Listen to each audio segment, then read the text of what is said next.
반갑습니다. 우리 친구들. 오늘도 우리가 살아계신 하나님 앞에 두 손 모아 함께 기도합시다. 만물의 창조주 되시며 심판주 되시며 모든 영광을 받기에 합당하신 우리 하나님 아버지, 주의 사랑하는 자녀들이 예배로 하나님 앞에 모이게 하심을 감사드립니다. 오늘 예배가 드려지는 초등부 아이들의 각 가정마다 주님이 친히 임재하여 주시옵소서. 오늘도 구약 14일에 출애굽과 광야시대 말씀을 들을 때에 사람의 말로 받지 아니하고 하나님의 살아있는 말씀으로 받게 하시고, 이 말씀을 듣는 아이들마다 놀라운 하나님을 알아가는 지식이 더해져가고 하나님을 귀로만 듣는 것이 아니라 눈으로 보는 은혜가 있게 해주세요. 우리의 어려움을 아시는 하나님, 애국과 같은 세상에서 우리를 구원해 주시고 광야와 같은 세상에서 우리를 인도해 주시니 감사합니다. 하나님, 저희가 코로나로 인해 두렵고 염려될 때마다 세상이 줄 수 없는 평안으로 우리를 붙들어 주세요. 눈동자같이 우리를 살피고 보호하심을 믿게 해주세요. 5월은 가정의 달입니다. 가정들마다 서로가 서로를 존중하는 대화가 살아나게 하시고 가정들마다 허다한 허물을 덮는 사랑으로 충만하게 해주세요. 예배의 모든 순간을 주께만 의탁드리며 우리의 유일한 구원주 되시며 길과 진리 생명 되시는 예수 그리스도의 이름으로 기도드렸습니다. 아멘. 이어서 우리 친구들 함께 찬양하기 위해서 일어나서 율동 준비하고 우리 하나님께 기쁨으로 함께 찬양합시다.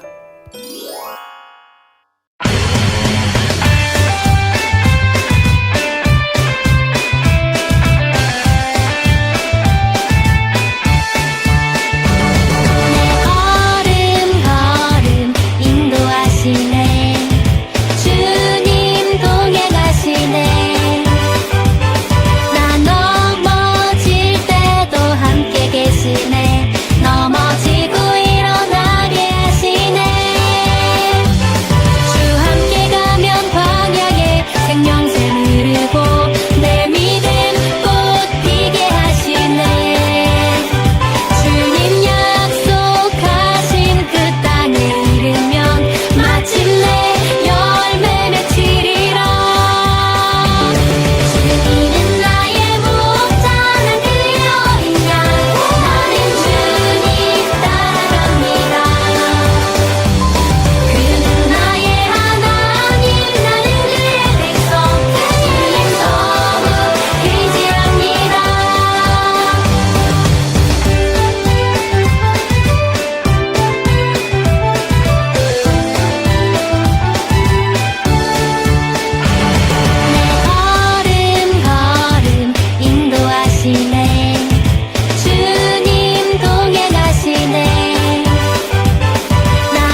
친구들, 오늘도 출애굽과 광야 시대의 두 번째 이야기로 하나님의 말씀을 듣습니다.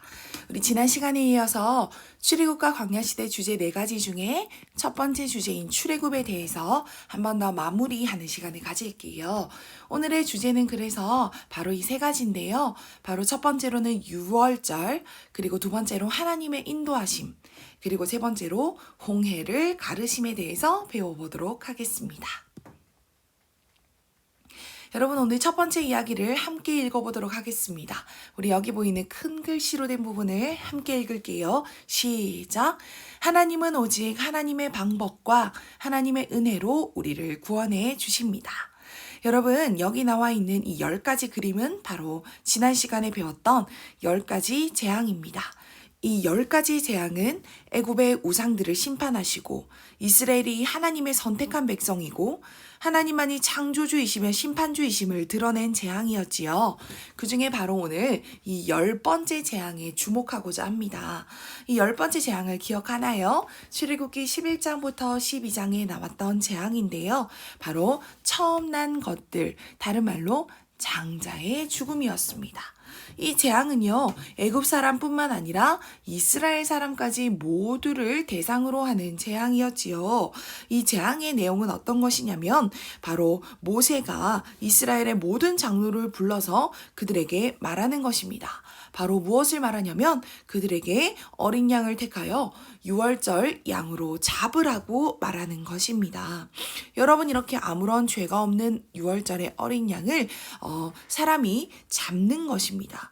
그리고 우슬초라고 하는 풀의 묶음을 가져다가 이 어린 양의 피를 담은 그릇에 그 피를 적셔서 그것을 문 임방과 그리고 문 설주에다가 뿌리라고 하나님께서 명령하신 것입니다. 왜냐하면 10번째 재앙은 생명의 주인이 누구인가를 말씀하시는 재앙이기 때문에 하나님 앞에서 그 생명의 값을 그냥 당당하게 하나님, 저는 죄가 하나도 없으니 저는 살려주세요라고 말할 수 있는 사람은 이 세상에 아무도 없었던 것입니다. 즉 이스라엘 사람이든 애굽 사람이든 누구든지 하나님 앞에 죄인이었고 그들이 그 사망에서 벗어날 수 있는 유일한 길은 하나님의 방법으로 하나님의 은혜로 구원받는 것밖에 없었던 것입니다. 그래서 하나님의 방법은요, 아무런 죄가 없는 유월절 어린 양을 잡아서 그 피를 문 임방과 문 좌우의 설주에 바르고 뿌렸을 때 그 피를 보고 하나님의 사자가 그 집을 넘어가리라. 그 집에 죽음을 주지 아니하고 하나님이 그 집을 넘어가리라 하고 약속하신 것이었습니다. 여러분, 바로 이렇게 유월절에 어린 양의 피를 바르고 그리고 이 집 안에서는요, 그 어린 양의 남은 살을 다 먹고 그리고 먹되 무교병이라고 하는 누룩을 넣지 않는 아주 딱딱한 떡과 함께 그것을 먹고 그리고 밤이 지나도록 그 집에서 아무도 나가지 않을 때에 하나님이 그 집을 구원하리라고 약속하신 것입니다. 여러분, 이 유월절의 이 상징들은요, 바로 이 유월절 어린 양은 아무런 죄가 없이 우리를 위하여서 대신 희생당하신 예수님을 뜻하는 것이다 라고 우리는 생각할 수가 있습니다. 하나님은요, 이 모든 사망의 죽음의 위험 가운데서도 피할 길을 내어주셨어요. 바로 어린 양을 택하여 유월절 양으로 삼고 우슬초 묶음을 가져다가 그릇에 피를 담은 것을 적셔서 그 피를 바를 때에 하나님의 죽음의 사자가 그 집을 넘어간다고 말씀하신 것입니다. 실제로 그렇게 순종한 자들은 다 살아남았지만 순종하지 않은 집의 장자들은 살아남을 수 없었습니다. 여러분, 이것은요, 바로 생명의 주인 되신 하나님께서 은혜로 베풀어 주신 방법을 따라야만 구원받을 수 있다라는 것을 우리에게 일러주신 것입니다. 여러분, 살아남은 자도요, 자기의 노력이나 자기 자신의 자격으로 살아남은 것이 아니었습니다. 오직 하나님이 내어주신 피할 길인 어린 양의 피로 구원받았던 것이지요. 이처럼 우리의 구원은요, 바로 우리의 노력이나 우리의 자격 때문에 받은 것이 아닙니다. 우리는 오직 예수님의 피로 하나님의 은혜로 구원받은 것입니다. 여러분, 우리는 이 구원을 생각할 때요, 우리의 노력으로 받았다고 생각해보면, 하나님, 요즘에 제가 신앙생활을 잘 못하니까 우리의 구원이 취소되나요? 하나님, 요즘에 우리가 하나님 앞에 잘 믿음으로 행하지 못하니까 하나님 우리의 구원에서 탈락시키실 건가요? 우리는 이렇게 어리석은 질문을 할 때가 있습니다. 그런데 분명한 것은 하나님의 구원은 우리의 자격으로 받은 것이 아니기 때문에 우리의 구원은 하나님의 은혜로 받은 것이고 우리는 이미 받은 그 은혜에 합당하게 살아가야 한다라는 것을 기억해야 되는 은혜로 구원을 받은 자라는 것입니다.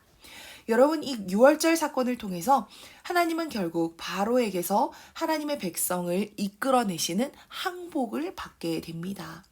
이제 이스라엘에게 남겨진 것은 핑크빛 미래일 뿐일까요? 이제 좋은 일만 있어야 되겠지요? 과연 그럴까요? 우리 다음 이야기로 넘어가 보겠습니다.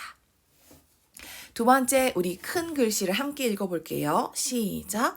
하나님은 우리보다 앞서서 인도하는 분이에요. 여러분, 여기 이 지도를 보면은요, 하나님은요, 이스라엘 백성을 이 애굽에서 출애굽 시키십니다. 그리고요, 하나님은 이 가나안 땅으로 이스라엘 백성들을 인도하시기 위해서 가장 가까운 길인 이 블레셋 사람의 땅의 길로 인도하신 것이 아니었습니다. 하나님은 오히려 멀리 멀리 둘러가는 것 같지만 이 홍해의 광야길로 이스라엘 백성을 인도하시는 것입니다. 하나님이 어리석어서 그러실까요? 결코 아닙니다. 바로 이 블레셋으로 지나가는 길로는요, 지나가기 위해서 전쟁을 치러야 하는 것이지요. 블레셋이라는 나라와 전쟁을 하다 보면 이스라엘 백성들의 마음이 변할 것을 하나님이 아신 것입니다. 지금 이스라엘 백성들은요, 애굽에서 종살이를 하다가 나온 사람들이었어요. 노예로 살다가 나왔기 때문에 전쟁을 조금도 알지도 준비하지도 못한 백성이었고, 어린 아이들이 많았기 때문에 전쟁을 하다 보면 그 마음이 변해서 하나님이 출애굽시켜 주신 그 은혜를 잊을 것을 하나님은 아셨던 것입니다. 그래서 하나님은요, 홍해의 광야길로 이스라엘 백성을 인도하십니다. 그 길에 하나님이 앞서서 인도하십니다. 나를 따르라. 내가 인도하겠다. 하나님이 말씀하시는 거예요. 그리고 그 길에 하나님이 절대로 떠나지 아니하시고 동행하여 주셨습니다. 하나님은요, 언제나 우리 앞서서 인도하시는 분이십니다. 특별히 광야에서는 하나님이 어떠한 모양으로 그 백성에게 나타나셨냐면 바로 여기 있는 구름 기둥과 불 기둥으로 그들의 백성 앞서서 인도하시고 동행하셨습니다. 출애굽기 13장 21절에서 22절, 여러분 성경으로 출애굽기 13장 21절에서 22절의 말씀을 찾아서 우리 함께 읽도록 할게요. 자, 우리 성경을 찾았으면 우리 함께 읽겠습니다. 시작. 여호와께서 그들 앞에서 가시며 낮에는 구름 기둥으로 그들의 길을 인도하시고 밤에는 불 기둥을 그들에게 비추사 낮이나 밤이나 진행하게 하시니 낮에는 구름 기둥, 밤에는 불 기둥이 백성 앞에서 떠나지 아니하니라. 아멘. 하나님이여 이스라엘 백성 앞에서 가시는 것입니다. 너희 갈 길 가봐. 내가 필요하면 도와줄게가 아니라 하나님은 항상 그들의 앞에서 떠나지 아니하시며 그들의 광야길을 인도하셨습니다. 낮에는 낮에 가장 필요한 그늘이 되는 구름 기둥으로, 밤에는 가장 필요한 추위를 피할 수 있고 어둠을 밝히는 불 기둥으로 하나님이 그들의 앞에서 떠나지 아니하시고 인도하시는 이 모습은요, 정말 하나님이 우리와 얼마나 동행하시고자 하시는 마음이 가득하신 분인지 우리는 알 수 있습니다. 여러분, 이 옛날 시절에는요, 우상들이 있었습니다. 그런데 그 우상들은요, 절대로 자기가 머무는 곳을 떠나지 않아요. 그곳에서 그냥 가끔씩 사람들을 둘러보며 사람들이 정말 간절하게 빚는 사람들은 만나주기도 하고, 그리고 마음이 변하면 만나주지 않기도 하는 변덕스러운 신이었습니다. 그런데 우리 하나님은 어느 한 곳에 매이지 아니하시고 늘 백성들과 동행하시며 그들에게 마음을 두시고 그들에게 늘 말씀하시는 우리 하나님이신 거예요. 우리 하나님은 특별하십니다. 왜냐하면 우리 하나님은 유일하신 하나님이 되시기 때문입니다. 그렇게 하나님의 인도하심 아래에 이제 이스라엘 백성들은 한 바다 앞에 장막을 치게 됩니다. 그런데 그때 바로의 마음이 변한 것입니다. 사람의 마음은 참으로 선했다가 악해지기도 하고요. 악했다가 약해지기도 하는 것이 사람의 마음입니다. 이렇게 쉽게 변하는 마음에 따라서 바로도 그 마음이 변한 것입니다. 바로는 광야에 있는 이스라엘을 쫓아가기로 합니다. 그리고 선발된 병거 600대, 가장 뛰어난 병거 600대 뿐만 아니라 그 밑에 모든 병거까지도 다 이끌고 이스라엘 백성을 쫓아가는 것입니다. 저 멀리서부터 이 병거가 쫓아오는 소리, 이 전차가 쫓아오는 소리가 얼마나 우렁찼겠습니까? 그렇게 이스라엘이 장막을 친 곳으로 다가오는 바로의 군대를 이스라엘 백성들은 목격하게 됩니다. 이스라엘 백성들 앞에 바로의 군대는요, 너무나 강하고 힘이 있어 보입니다. 그리고 그들은 출애굽기 14장 10절에서 12절에 이스라엘 백성들의 반응이 기록되어 있습니다. 그들의 반응은 어땠을까요? 바로 심히 두려워했습니다. 그리고 그들은 여호와께 부르짖었어요. 그리고 그 부르짖은 가운데 그들은 불평을 터뜨리는 것입니다. 무엇이라고 불평하는가 보니까 바로 광야에서 죽는 것보다 차라리 애굽 사람들을 섬기는 종이 되겠다라고 어리석은 말을 하는 것입니다. 그리고 차라리 우리를 애굽 땅에 그대로 내버려 두지 그랬냐. 우리를 왜 구원해서 이 광야에서 죽게 하느냐면서 하나님 앞에 너무나 큰 불평을 터뜨리는 것입니다. 이처럼 사람은요, 고난의 시기에 은혜를 쉽게 잊어버립니다. 그들을 죽어가는, 그들을 처참한 노예 환경에서 구원해 주신 그 은혜를 쉽게 잊어버리고 오히려 그 능력의 하나님, 바로를 10가지 재앙으로 심판하신 그 하나님을, 그리고 지금도 내 눈앞에서 구름기둥과 불기둥으로 인도하시는 하나님을 믿지 못하고 신뢰하지 못하는 존재가 바로 우리인 것입니다. 여러분, 이 출애굽 사건에서요, 이스라엘 백성들은 영웅화되거나 이상화되지 않아요. 여러분, 말이 조금 어려운데요. 바로 이 이스라엘 백성들을 하나님은요, 멋진 영웅이나 우상처럼 만들지 않습니다. 오히려 그들은요, 너무너무 불평이 많습니다. 그들은 늘 원망합니다. 그리고 그들의 마음은 늘 변합니다. 하지만 하나님은 어떠하십니까? 하나님은요, 신실하십니다. 그리고 하나님은 변함없이 그들을 끝까지 인도하시는 하나님이신 거예요. 여러분, 성경에는요, 이 이스라엘 백성들이 구원을 받을 만한 자격이 있어서 구원받았다라고 보여주지 않습니다. 오히려 그들은 너무 부족하고요. 그들은 너무 악하기도 하고 약하기도 한 거예요. 하나님의 신실한 사랑을 받기에는 참 자격 없는 사람들로 비추어집니다.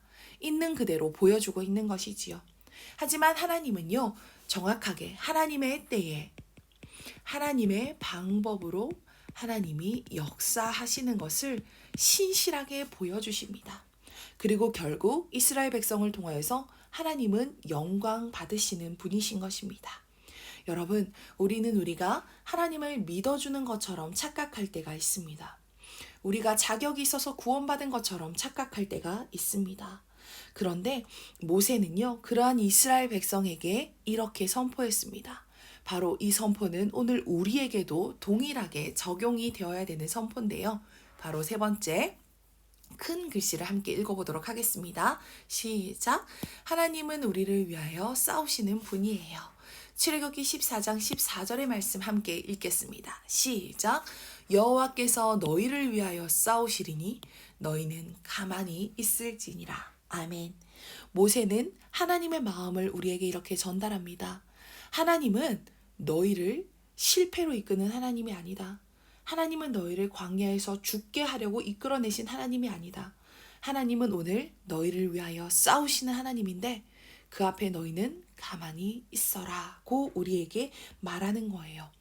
하나님은 참으로 실수하지 않는 분이에요. 우리 하나님의 뜻은요, 하나님의 때에 아름답게 이루어지는 것입니다. 우리는 때로 생각할 때에 하나님 이러한 방법으로 좀 해주시지, 하나님 이렇게 역사 좀 해주시지, 우리의 생각대로 하나님 앞에 강요할 때가 너무나 많습니다. 그런데 하나님은요, 하나님의 뜻을 이루는 분이에요. 그리고 하나님의 때에 하나님의 뜻을 이루는 분입니다. 그래서요, 결국 이 승리하시는 하나님의 자녀가 된 우리는요, 이미 승리한 삶이라는 것을 기억하셔야 됩니다. 그렇다면 하나님은 이스라엘 백성을 바로로부터 어떻게 구원하실까요? 바로 홍해를 가르시는 것입니다. 먼저 이스라엘 앞서가던 구름기둥이 뒤로 옮겨갑니다. 그리고 바로와 이스라엘 백성 사이에 구름과 흑암과 어둠이 있게 해서 서로 가까이 하지 못하게 하는 거예요. 그리고 하나님은요, 이스라엘 앞서서 하나님의 일을 행하시는데 바로 밤새도록 커다란 동풍이, 동쪽에서 불어오는 바람이 밤새도록 바닷물을 물러가게 하고 마르게 해서 물이 갈라져서 바다를 마른 땅이 되게 하시는 거예요. 그리고 그 마른 땅으로 이스라엘 백성들을 다 건너가게 하시는 것입니다. 그리고요, 이스라엘 백성들이 다 건너갈 때쯤에 하나님의 구름과 흑암이 물러가게 하시고 바로가 이스라엘 백성들을 보게 하는 거예요. 와, 저 백성들이 바다 사이로 건너가네? 바로는 만약에 그때 지혜로웠다면, 아니 하나님은 어떠한 분이시길래 이렇게 바다를 가르실까? 이스라엘의 하나님은 너무너무 대단하시구나. 나는 이스라엘을 공격하면 안 되겠다라고 생각해야 되는데 바로는 너무나 어리석어서 그 이스라엘 백성을 뒤쫓아가기로 생각합니다. 그리고요, 이 바로가 이스라엘 백성들을 뒤쫓아갈 때쯤 이스라엘 백성은 바다를 이미 다 건넜고요. 그들이 바다를 다 건너서 바로의 군대를 바라보고 있을 때 하나님은 다시 바다를 원상복귀시키셔서 바로는 바다 가운데 결국 죽음을 맞이하게 하는 것입니다. 그리고 이 모든 상황을 이스라엘이 지켜보도록 하셨습니다. 여러분, 이 모든 싸움은요, 하나님이 이스라엘을 위하여서 싸우신 것입니다. 이스라엘이 한 일이라고는요, 그냥 갈라진 바다를 건너가고 하나님의 능력을 구경한 것밖에 없어요. 이스라엘이 행한 것은 아무것도 없습니다. 여러분, 결국요, 구원이나 그리고 우리 전쟁이나 그리고 우리 모든 삶의 문제 해결은요, 결국 하나님만이 하신다라는 것을 하나님은 우리에게 알려주고 계시는 것입니다. 여러분, 우리는 착각하지 마세요. 구원에 우리의 자격이 있는 것이 아닙니다. 우리 신앙생활의 영적인 전쟁에도 우리가 할 수 있는 것은 아무것도 없습니다. 그리고 결국 문제 해결도요, 하나님이 하십니다. 하나님은 우리를 구원하시기도 하시고 우리를 위하여 싸우시기도 하시고 우리를 인도하시는 하나님이시라는 것을 하나님은 출애굽 사건을 통해서 우리에게 말씀하고 있습니다. 여러분, 우리는 성경을 통해서요, 그냥 홍해가 갈라졌다, 그냥 10가지 재앙이 있었다라는 성경적인 지식만 알고 넘어가면 되는 것이 아닙니다. 우리는 이 모든 성경을 통하여서 바로 하나님이 누구신가를 알아야 됩니다. 여러분, 전도사님은 계속 성경을 통해서 요셉이 누구인가, 야곱이 누구인가를 여러분에게 말했던 것이 아니라 결국 그 모든 것을 통해서 이끌어 가시는 하나님은 누구신가를 여러분에게 계속 전달하고자 애쓰고 있습니다. 결국 우리는 성경을 통해서 하나님이 누구신가를 알 때 결국 그 안에서 이 세상과 우리가 누구인가까지도 알 수 있는 지혜가 우리에게 있는 것입니다. 여러분, 호세아 6장 6절의 말씀 이곳에 나와 있는데요. 여러분, 우리 이 말씀 함께 읽도록 하겠습니다. 시작. 나는 인애를 원하고 제사를 원하지 아니하며 번제보다 하나님 아는 것을 원하노라. 아멘. 여러분, 하나님은요, 우리가 하나님을 사랑하기를 원하십니다. 하나님을 향한 충성과 신실한 사랑을 원하는 거예요. 그냥 감정적으로 좋은 일이 있을 때만 하나님을 사랑하고 기뻐하는 것이 아니라 어떠한 상황이 눈앞에 있다 할지라도 고난 앞에 있다 할지라도 우리는 변하지 않는 사랑으로 하나님을 끝까지 믿기를 하나님은 원하시는 것입니다. 제사를 원하지 않는다고 주님 말씀하세요. 번제를 원하지 않으신 하나님이십니다. 어떠한 그럴듯한 제사와 어떠한 형식들보다 우리는 그 마음, 하나님 아버지를 아는 지식, 하나님 아버지를 아는 그 사랑을 하나님은 원하시는 것입니다. 여러분, 이것이 바로 하나님 아버지의 마음이에요. 오늘 하나님 앞에 예배드린 우리 친구들 너무너무 잘하셨습니다. 그런데 우리가 예배를 드린 것만으로 우리가 모든 것을 했다라고 생각하고 착각하지 마시고 우리는 이 말씀 가운데 우리를 은혜로 구원하신 하나님, 우리를 인도하시고 동행하시는 하나님, 우리를 위하여 싸우시는 하나님을 기억하고 그 하나님이 바로 오늘 나의 하나님 되신 것을 기뻐할 수 있는 우리 친구들 되기를 간절히 소망합니다. 앞으로 펼쳐지는 모든 상황과 일주일의 삶 가운데도 이 하나님과 동행하는 은혜를 누리다가 다음 주일에 다시 만나도록 하겠습니다. 오늘도 너무너무 수고하셨습니다. 할렐루야.